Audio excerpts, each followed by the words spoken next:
Hey guys, so today I want to show you just how I set up a print in Cura, specifically a Mandalorian helmet. So I don't know if you guys can see this, but I've just received version 4 of the Mandalorian helmet from Galactic Armory. It's where I've purchased my file for this from. And there's a few things I want to do differently on this one that I did from what I did for the V3. So we're gonna load this up in Cura. Yeah, I'm gonna load this up in Cura real quick. We'll work with my computer. All right, it's on the screen here. So I'm gonna load it in here. And the first thing I want to do is when I printed the first one, I found it was a little too round for my liking. So we're gonna go in here and we're gonna mess with the dimensions of this a little bit to make it a little more narrow, maybe a little taller on the top of it as well. Just make it more skinny, more streamlined, rather than this rounded shape we have here. So first thing we're going to want to do, think why we can keep the same. That's just the depth of the helmet. Maybe we'll move it down to 99%. Need to take off uniform scaling. The X, that's this way. So we want this a little more narrow. So we're going to go down to 98% maybe. Yeah, I think that works pretty well. And then the Z, we're going to make it a little taller, like I said. Let's do like 103. Yeah, I think that changed pretty significantly just doing that, to be completely honest with you guys. Let's move the depth back to 100.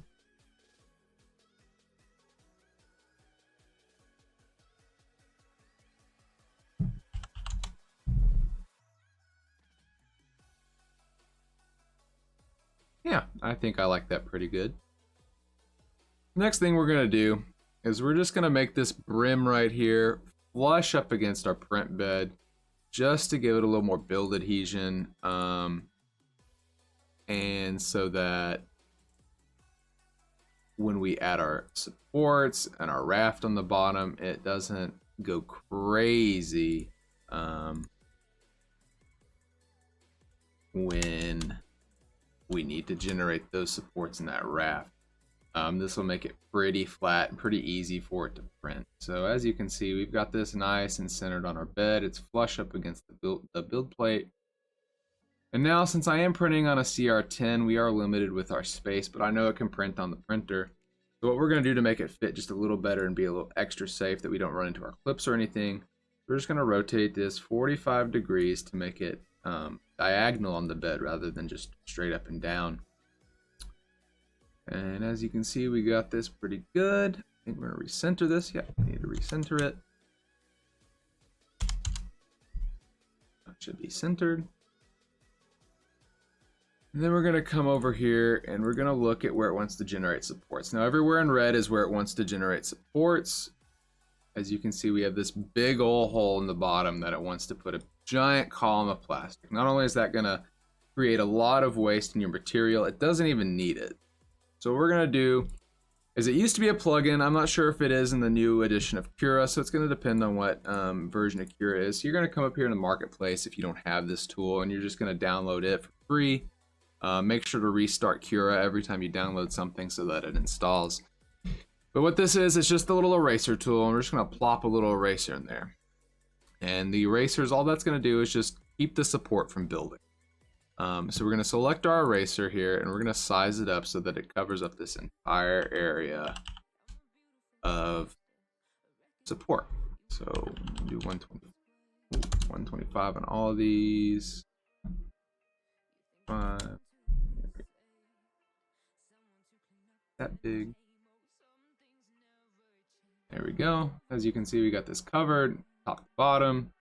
Looks pretty good. It's not going to generate a support there. On the next step, some people find they don't need supports in certain areas, and they go in here and they use this plugin over here, and they manually place their supports like this all along the bed, selecting different sizes. I've done that before. It takes an enormous amount of time that I don't want to spend placing supports, and I think Cura is actually pretty good program, and it's pretty good at knowing when it needs the support and when it doesn't, other than the top of helmets usually. So as long as we've got this top part blocked off, I think we'll save enough material, and it'll know where to place all these other supports. in the most efficient way. So we're not going to mess with placing supports on this unless we find we need more. So I think we've got this all set. Now we just need to take a look at our settings. So we'll come over here. I like the print in between standard quality and draft quality. So I have a 0.28 set. I know some people print it at 0.3. Some people print it like a 0.5. It just depends on how many layer lines you want, what you know your printer nozzle can handle. So I'm printing out a 0.4 millimeter standard nozzle from the Creality CR10. So we've got this set at a 0.28, and I find it's a pretty good thickness for speed as well as quality. And then our initial layer is just going to be just a smidge bigger at 0.3. Just to get our adhesion to the bed a little better on that first few layers. The rest of these settings down here in the first quality setting should be all fine once you have your quality selected from the get-go and once you've changed your layer height and those settings. So we'll just leave it at what Cura's got. Shell should all be fine. I don't think we need to mess with anything in shell. The next main thing we need to look at is our infill. When you're printing something this big, you're not going to need a big infill density. I know most of it starts off, I think, at 20%. We're not going to need anything more than 10% if you want to be cautious. I found 5% is plenty fast and has plenty of support to it, so that's what we're going to leave it at, is 5%. Gyroid pattern, I found, has a lot of support for, a low amount of density. So I know some people like to do this trihexagon or cubic, zigzags, and it's just going to depend on, what you're printing, if you're printing a model or not. But I found this gyroid pattern works great for just like bust and helmets like this. And I've not had any problems other than a crack or two on some thinner prints. But for the Mando helmet I've printed before, printed with a gyroid pattern. I've dropped it a couple times. It's not cracked. So we're going to leave that gyroid and we're going to infill density of 5. The rest of these settings, once again, should be fine. Cura's done a pretty good job of estimating what it needs, and it pretty much delivers. Next up is going to be our material. It's going to depend, again, on what you're using. I use Zyletech, and that's just what I found is the cheapest. I've done some searching, and I had a recommendation from a YouTube channel I watched, Galactic Armory, same place I got the file. And you actually get a discount code if you use his discount code, so go over there and check that out if you want some cheap PLA. I think it's 16 to 17 bucks for a white roll of PLA plus shipping, and you get 15% off or something like that with a coupon. The Zyletech print's pretty good at 210 degrees with a build plate at 55 degrees. I do use a mirror build plate. I found it has the best adhesion as well as keeping it nice and level. The only downside is a little thinner, so you have to do print at a little lower temperature on the bed. 55 is more than enough for that. If you are using a glass build plate or any of those Creality build plates that are thicker and texturized, or even a removable build plate that makes it a little thicker, I would bump that up to 60 degrees, maybe even 65, just depending on just how thick it is. But 55 is going to work if you're printing on a mirror. Rest of those settings should be fine. Speed, make sure to print slow enough that your printer can handle it. A lot of people print too fast and then wonder why their prints don't stick to the bed or why they've fallen off. 50 millimeters per second on a Creality is more than fast enough. You'll get the print. Be patient. Make sure your support travel speeds are a little slower and your initial layers are a little slower just to make sure it adheres to the bed fine. Travel. Make sure you do have extraction on if you've had any problems with clogging or Bowden tube issues.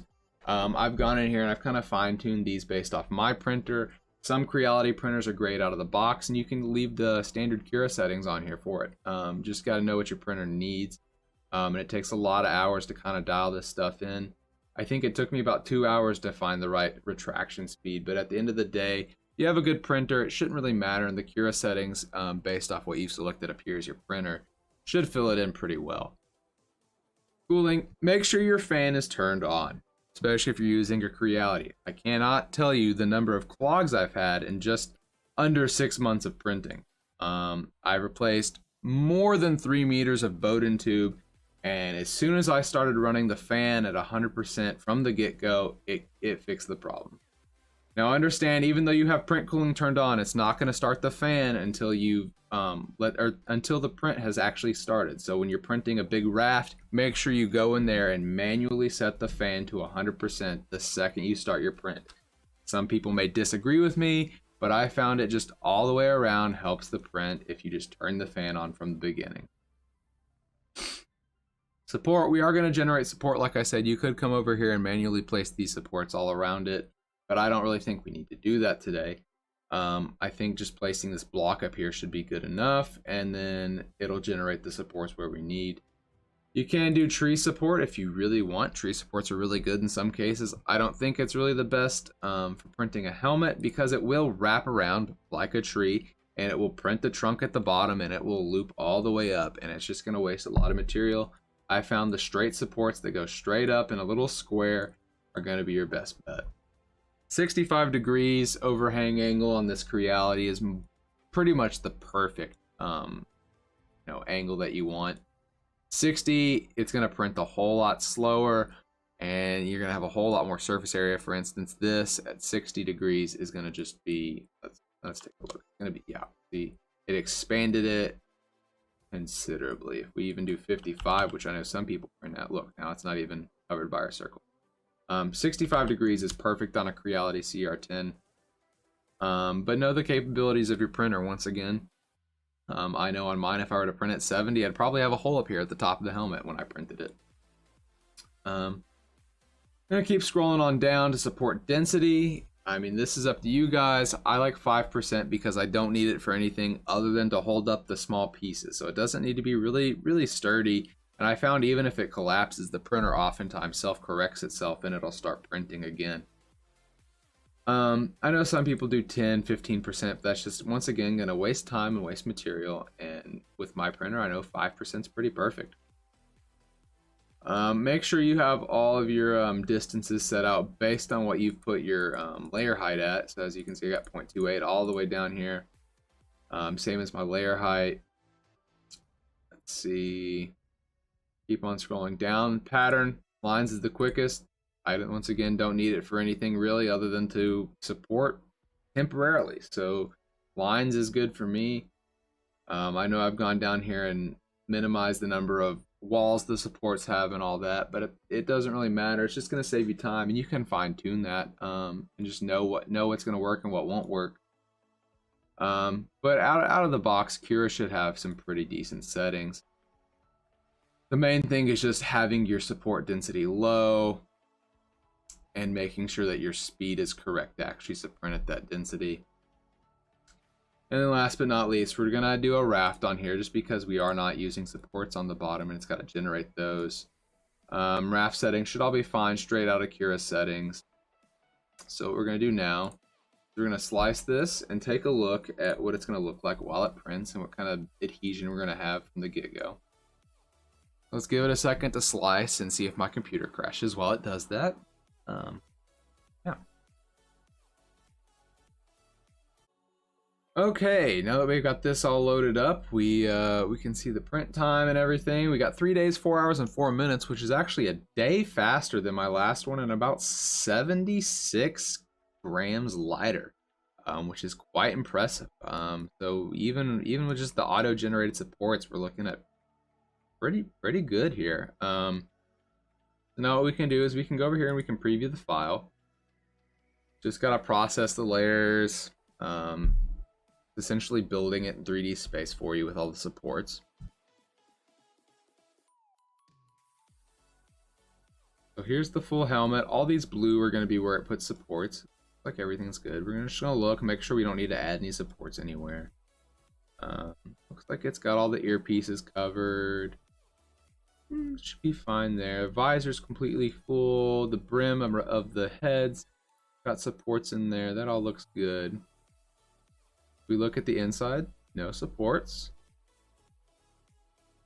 So we're just gonna zoom out and I'll show you guys what that gyroid pattern looks like here. I'm gonna go down a few layers.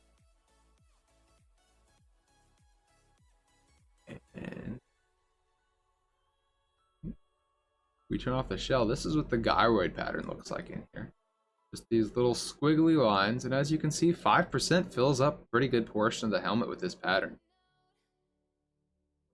So we are just going to come down here to the first few layers and make sure it looks like it's going to print okay.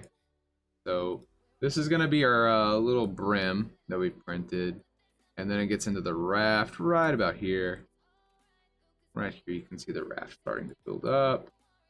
Same thing on the back. And it looks like it's going to be a good print, guys. So what we're going to do is we're just going to go ahead and save this file. I'm just going to save it straight to my desktop until I get my little drive out of my printer. And we are done, guys. Thanks for watching this video. If you guys want any more content on how to operate Cura or any little tips and tricks on how to print things, feel free to message me or just ask for a video and I might make one.